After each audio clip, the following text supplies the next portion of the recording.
안녕하십니까. 이번 영상에서는 17세기 초반 영국에서 등장했던 풍우나 버킹엄 공작에 대한 이야기를 이어가 보도록 하겠습니다. 이번엔 그가 권력을 장악한 뒤의 상황인데요. 그가 국내 정치 상황을 어떻게 풀어갔고 급변하는 유럽 정세에서 어떤 행보를 보였는지 알아보도록 하겠습니다. 그런데 그는 손대는 것마다 말아먹는 파괴왕이라고 불렸다고 하는데요. 절세미남이었던 그가 어떻게 나라를 망쳤다는 것인지 그 자세한 이야기를 들려드리겠습니다. 제임스 1세의 총애를 받으면서 10년간 무소불위의 권력을 휘두르게 되는 버킹엄 공작인데요. 그의 본명은 조지 빌리어스였죠. 그는 제임스 1세가 죽고 나서 아들 찰스 1세가 즉위한 이후에도 최고의 권력자의 지위를 유지했습니다.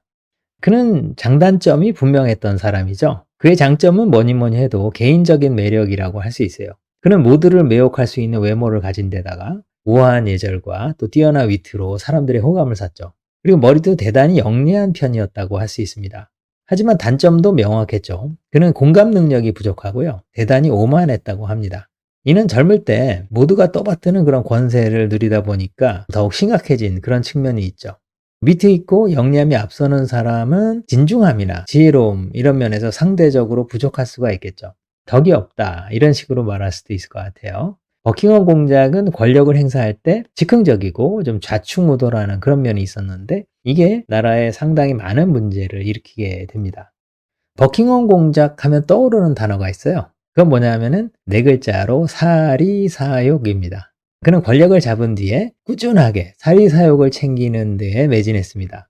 그에게 엄청난 기회를 마련해 준 곳은 바로 아일랜드였어요. 아일랜드는 지난 세기 헨리 8세 때 잉글랜드에 병합된 거죠. 그 뒤로 끊임없는 갈등 속에 있었습니다. 연이은 반란이 진압되고 하면서 아일랜드 영주들이 계속 몰락을 했고요. 그들의 영지가 대대적으로 재편이 되는 그런 와중에 있었던 거죠.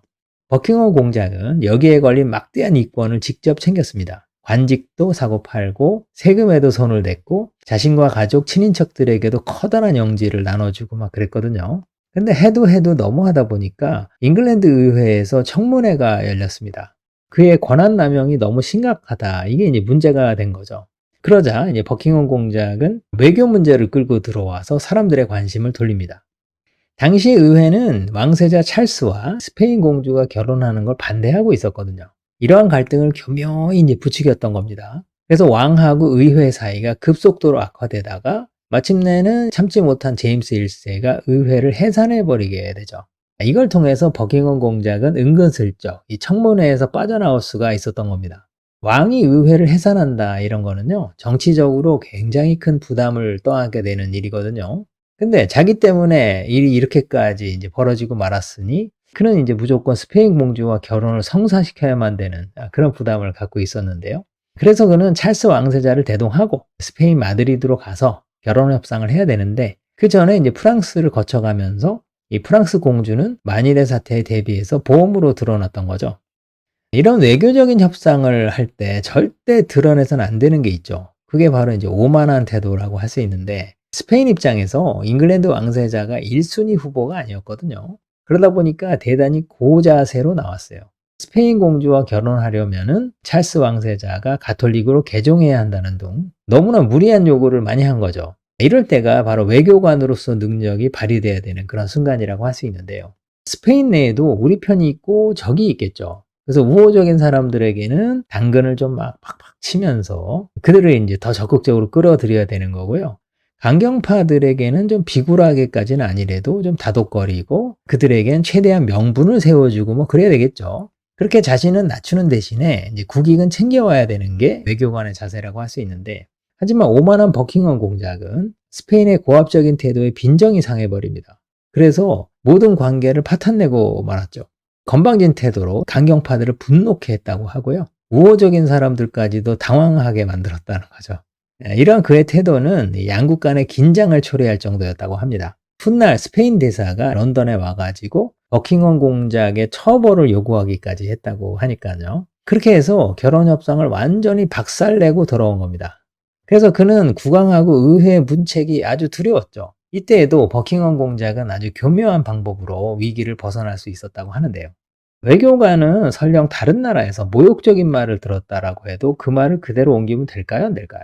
불필요한 분쟁으로까지 비화될 수 있는 이런 거를 자기가 만들면 안 되겠죠. 하지만 버킹엄 공작은 오히려 사실을 왜곡해가지고 선동을 해버렸습니다. 자극적인 이야기를 한 거죠. 그래서 스페인에 대한 민심이 아주 분노하도록 그렇게 유도를 한 거고요. 자신은 스페인과의 전쟁을 주창해가지고 열렬한 지지를 또 얻었습니다. 온 나라가 스페인하고 전쟁을 하자 이렇게 들끓었던 건데요. 그러다 보니까 이를 부추긴 입장에서 그는 스페인과의 전쟁에 앞장을 설 수밖에 없게 되었어요.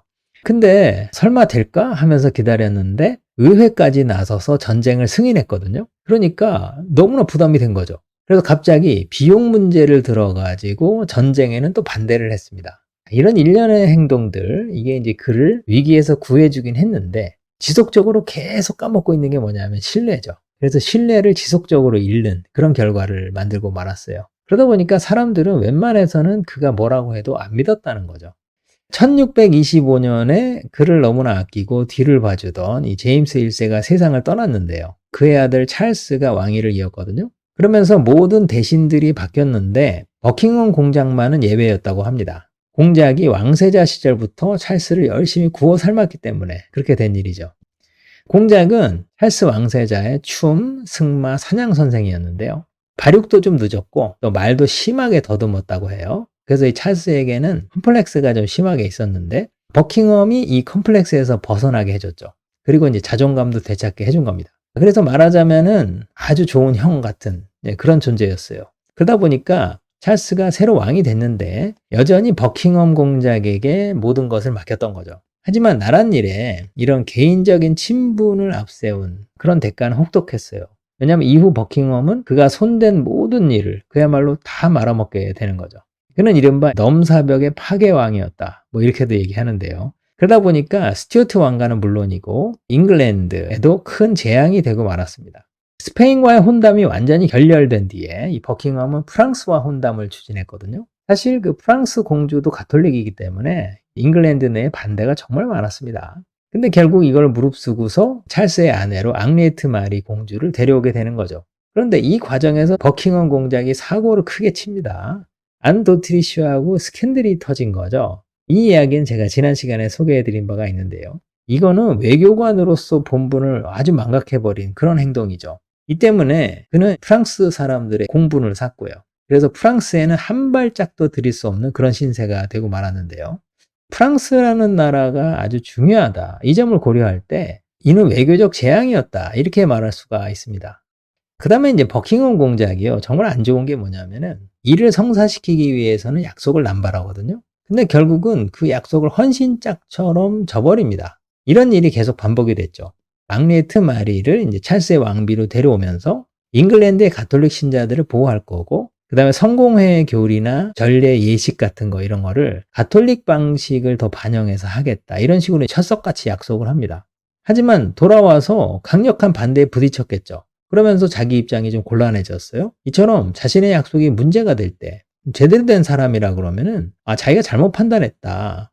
사과를 하고 그죠? 그 다음에 약속한 상대방에게도 정말 미안하게 됐다. 이런 식으로 양해를 구해야 되는 게 이게 정상적인 사람일 텐데. 근데 버킹엄은 이런 일이 벌어지면은 거짓말로 일관합니다. 그런 약속을 한 일이 아예 없다. 이런 식으로 이제 발뺌을 해버리는 거죠. 근데 그가 최고의 권력자에 있다 보니까 이런 게 계속 반복되면 어떻게 되냐면은 고스란히 그 피해가 국민들에게 돌아가는 거죠. 불필요한 내부 갈등은 뭐 만연하게 생기겠죠. 그리고 다른 나라와도 오해가 깊어져 가지고 갈등이 생기는데 이게 심해지면은 또 전쟁까지 벌어지고 그런 겁니다. 버킹엄에겐 제대로 된 비전이나 철학 이런 게 없는 게 심각한 문제였었던 것 같아요. 그래도 이제 말은 아주 번드르르하게 하는 재주가 있거든요. 그러다 보니까 자신이 아주 천박한 인식을 갖고 있다. 이런 거는 교묘하게 감출 수는 있었다라고 합니다. 그리고 이제 오만한 성격 때문에 다른 사람들 의견을 잘 듣지 않았다고 하죠. 그러니까 오로지 관심은 자신의 사리사욕을 채우는 거 이런 거고, 자기 가까운 이들은 뭐 또 살뜰하게 챙깁니다. 그래서 온갖 특혜를 주고 막 그러는데, 그러다가 이제 문제가 생기면은 그저 요리조리 이렇게 피하는 재주 이건 있어요. 이것도 참 놀라운 재주인데, 그런 그도 언제까지나 도망만 다닐 수는 없습니다. 반스페인 정서를 불러일으킨 그런 장본인이기 때문에 결국 스페인과의 싸움에 자기가 나서지 않을 수가 없었던 거죠. 그런데 그는 여러 차례 스페인하고 교전을 벌였는데 아주 쓰라린 패배를 계속 겪게 됩니다. 일례로 잉글랜드 해적왕이죠. 프랜시스 드레이크의 기습작전. 요걸 이제 흉내내가지고 카디즈를 몰래 쳐들어가서 화공을 한번 퍼부으려고 한 적이 있었는데요. 과거의 실패를 기억하고 있는 스페인군은 만반의 대비를 하고 있었죠. 그러다 보니까 이제 배와 병력 이런 것만 잃고, 그 다음에 참 불쌍한 모습으로 이렇게 쫓겨와야 되고 그랬습니다. 스페인과 싸우다가 이제 처참한 실패를 겪게 됐죠. 그러다 보니까 여론이 완전히 돌아서게 됐거든요. 그래서 이거에 대한 만회가 절실했습니다. 그래서 버킹엄은 이제 프랑스와 전쟁에 돌입하게 됩니다. 그의 이런 행보들을 보면요, 원칙 따위는 없죠. 종교도 중요하지 않았고요. 동맹도 뭐 필요에 따라서 헌신짝처럼 벌이고 이제 그런 일이 반복됐죠. 얼마 전까지만 해도 스페인과 싸울 때 프랑스가 좀 중요하겠죠. 그래서 프랑스와 동맹 관계였고 그랬었는데, 이 프랑스가 리슐리의 실용적인 정책 때문에 스페인하고 동맹을 맺어버렸어요. 그래서 잉글랜드가 고립된 거죠. 그러니까 이 버킹엄 공작은 프랑스를 침공하게 됩니다. 당시에 프랑스는 위군호들의 대규모 반란으로 내전을 치르고 있었는데요. 위군호들이 집결한 곳이 어디냐면 라로쉘이라는 곳입니다. 이곳에서 공성전을 벌이고 있었는데, 버킹엄 공작이 프랑스의 국왕군을 물리치고 또 이 라로쉘에 있는 위군호들을 해방시키겠다라고 하면서 대규모 함대를 구성했어요. 무려 100척 이상의 배에다가 7,000명 이상의 전투병이 참가한 어마어마한 규모의 함대를 이끌고 프랑스로 오는 겁니다. 잉글랜드로서도 사실은 국력을 모두 기울였다라고 할 정도의 그런 전쟁이라고 할 수 있는데요. 그런데 이에 대해서 남의 말 하기 좋아하는 그런 호사가들 있지 않습니까? 이 사람들은 드디어 안 도트리슈를 구하러 가는 것인가 뭐 이러면서 수군거렸다라고 합니다. 이런 버킹엄 공작에 맞선 상대는 리슐리의 추기경입니다. 당시 루이 13세 신뢰를 얻으면서 이제 권력을 잡고 있었던 리슐리의 추기경인데요. 그의 최우선 과제도 바로 이 라로쉘입니다. 그래서 라로쉘을 함락시키고 내전을 끝내는 것, 이게 가장 중요했죠. 리슐리의 추기경은 여러 면에서 버킹엄 공작하고 대비가 되는 인물인데, 가장 두드러진 게 하나 있습니다. 그건 뭐냐면은 국정 목표라는 게 있고, 이게 명확하고 일관되었다는 것입니다. 그게 바로 중앙집권을 통한 강대국의 건설이죠. 당시의 유럽은 중세가 완전히 저물었고 근대로 접어들고 있는 중이었거든요. 즉 귀족인 영주들의 시대가 끝나고요, 강력한 절대군주의 시대가 시작되고 있었던 겁니다. 절대군주를 중심으로 국가의 힘을 하나로 모아야만 하는 그런 시기였는데요. 그 이유는 명확했죠. 우선 과학의 시대를 맞아서 이에 대한 집중적인 투자, 이런 걸 통해서 국가의 힘을 키워야 되는 그런 시기였고, 그 다음에 또 강력한 상비군을 구축하고 대규모 함대를 건설해서 대항해 시대의 결실을 쟁취를 해야 되는 그런 시기였던 거죠. 자, 그런데 이 중앙집권이라는 게 결국은 돈 문제거든요. 그러니까 각 지역에서 영주가 챙겼었던 그런 세금 같은 거, 이런 것들을 이제는 국왕이 챙기겠다, 이렇게 되는 거거든요. 그러니까 이 영주들이 가만히 있을 리가 없겠죠. 이거에 대해서 아주 치열하게 반발하거든요. 그러다 보니까 이 중앙집권을 추진한다라고 할 때에는 오랜 내전을 각오해야 할 만큼 부담이 따라오는 그런 겁니다. 그런데 리슐리의 추기경은 시대의 흐름을 아주 냉정하게 읽고 있었어요. 그래서 그 어떤 어려움이 있어도 국왕 중심의 강력한 나라를 건설하겠다, 이런 식의 비전이 있었던 거죠. 이를 위해서 리슐리의 추기경은 당장 할 수 있는 것부터 착수합니다. 그게 바로 왕립 아카데미 프랑세즈를 설립한 건데요. 이는 과학을 중심으로 여러 학문 분야를 국가가 나서서 적극 육성하겠다, 이제 그런 목적으로 지어진 기관이죠. 그래서 이 아카데미 프랑세즈는 엄청난 성공을 거둡니다. 그래서 이후 온 유럽 각국에서 아카데미를 도입하게 되는 그런 계기가 되는 거고요. 근데 문제는 중앙집권이라고 할 수 있죠. 이 리슐리에는 영주들의 권한을 조금씩 줄이면서 왕의 권한은 반대로 조금씩 늘려가는 그런 정책을 했는데, 이게 사실 욕심 좀 부렸다가는 판이 완전 아수라장이 될 수 있는 그런 문제였기 때문이죠. 이런 가운데 가장 문제가 되는 세력이 누구냐면 위근호들입니다. 사실 리슐리의 추기경은 가톨릭을 지키겠다거나 또는 위근호를 탄압하겠다, 추기경임에도 이런 생각이 전혀 없죠. 그의 관심은 오직 부강한 나라였어요. 하지만 위근호들은 과거 오랜 기간 동안 탄압을 받았던 그런 경험이 있다 보니까 리슐리에가 중앙집권 정책을 하겠다 이랬더니 이건 종교적인 탄압이다, 이렇게 여긴 거죠. 그러면서 강력히 반발한 겁니다. 이들은 이제 자치도시를 늘려달라, 이런 식으로 요구했고요. 자치도시마다 자치권을 강화해달라, 이런 식으로 요구를 하는데 리슐리에는 이걸 무시했습니다. 그러니까 이거는 반세기 전에 이 종교 전쟁이 너무나 치열하게 벌어질 때 그때 패러다임에 사로잡힌 낡은 생각이다, 이렇게 본 거죠. 그래서 이 위그노드를 제압하지 않고서는 중앙 집권은 섣발도 뗄 수 없다. 그런 식으로 보았어요. 그래서 리슐리에는 전력을 기울여서 라로시엘을 향해서 오게 되는 거죠. 오랜 내전을 치르면서 위그노들도 단련이 되었어요. 이들에게는 적의 대규모 공세를 물리치는 방법이 있죠. 그거는 강력한 요새에 집결해서 항전을 하는 겁니다. 프랑스 남서부의 몽토방이라는 것도 대표적인 요새인데요. 프랑스 이제 서부 해안에 있는 이 라로셸이 위그노들에게는 최후의 방어선이라고 할 수 있을 만큼 난공불락의 요새로 이름이 높았습니다. 이 라로셸은 당시에 프랑스에서 두 번째 정도 이렇게 인구가 많은 그런 도시였다라고 하고요. 대단히 높고 단단한 성벽을 자랑했는데요. 그리고 항구라는 이점도 갖고 있었죠. 그래서 육지를 포위당한다고 해도 이 바다를 통해서 다른 지역의 위그노들이 얼마든지 지원을 해줄 수가 있었던 거거든요. 과거에 앙리 4세가 아직 왕이 되기 전에 앙리 드 나와르라고 불릴 때 가톨릭 동맹이라든가 국왕군의 압도적인 공세를 받을 때가 있었거든요. 근데 이때도 그를 지켜준 곳이 바로 이 라로셸이라고 할 수 있어요. 리슐리에 추기경은 이 라로셸이 존속하는 한 이 중앙 집권 자체가 안 된다 이렇게 보고 모든 병력을 끌고 이곳 라로셸에 집결했습니다. 루이 13세는 리슐리에게 아낌없는 지원을 해줬고요. 근데 라로셸은 딱 와서 보니까 정말 대단하긴 하죠. 리슐리에 추기경도 라로셸 성벽 앞에 서가지고 그 엄청난 위용에 놀랐다라고 하는데요. 아무래도 전면적인 공성전을 벌였다가는 아군만 죽어나가겠죠. 그러다 보니까 이 리슐리에 추기경이 고심의 고심을 거듭하게 되었는데요. 그때 모두를 긴장시키는 소식이 날아들었습니다. 뭐냐면 잉글랜드의 대형 함대가 이 라로셸을 구원하기 위해서 오고 있다 이런 소식이죠. 규모가 100척에 이르는 잉글랜드 함대를 이끌고 오는 사람이 누구냐면 바로 버킹엄 공작인 것이죠. 1627년입니다. 드디어 17세기 초반을 대표하는 두 인물인데요. 이 두 사람이 부딪히게 되었습니다. 한 사람은 라로셸을 함락시켜야 되는 거고 한 사람은 이 라로셸을 지켜내야 하는 건데요.